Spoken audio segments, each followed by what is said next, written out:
ജുനൈസിനെ കുറിച്ചും പലതും പറയുന്നുണ്ടാവാം, നല്ലതുണ്ട് ചീത്തയുണ്ട്. ഷിജുണ്ണാണെങ്കിലും ശോഭയ്ക്കാണെങ്കിലും. Big boss Malayalam season 5 live അപ്ഡേഷനിലേക്കാണ്.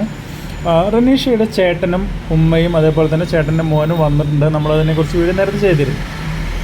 അവർ വന്നതിന് ശേഷം ഹൗസിലെല്ലാം നടന്ന് കണ്ടതിന് ശേഷം പുറത്തിരുന്ന് സംസാരിക്കുകയാണ്. അതായത് ഗാർഡൻ ഏരിയയിലിരുന്ന് സംസാരിക്കുമ്പോൾ റനീഷയുടെ ചേട്ടൻ പറഞ്ഞ ഡയലോഗാണ് നിങ്ങൾ കേട്ടത്.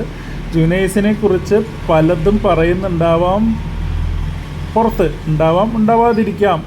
അത് കഴിഞ്ഞ് പിന്നെ പറയുന്നത് അത് പോസിറ്റീവായാലും നെഗറ്റീവായാലും എല്ലാവരെക്കുറിച്ചും, അഖിലിനെക്കുറിച്ചും ഷിജുവിനെക്കുറിച്ചും ശോഭയെക്കുറിച്ചും എന്ന് ഒന്ന് നീട്ടിയിട്ടാണ് റനീഷയുടെ ചേട്ടൻ നിർത്തിയത്. അപ്പോൾ അത് കേട്ടപ്പോൾ തന്നെ ശോഭ ഞെട്ടി ശരിക്കും.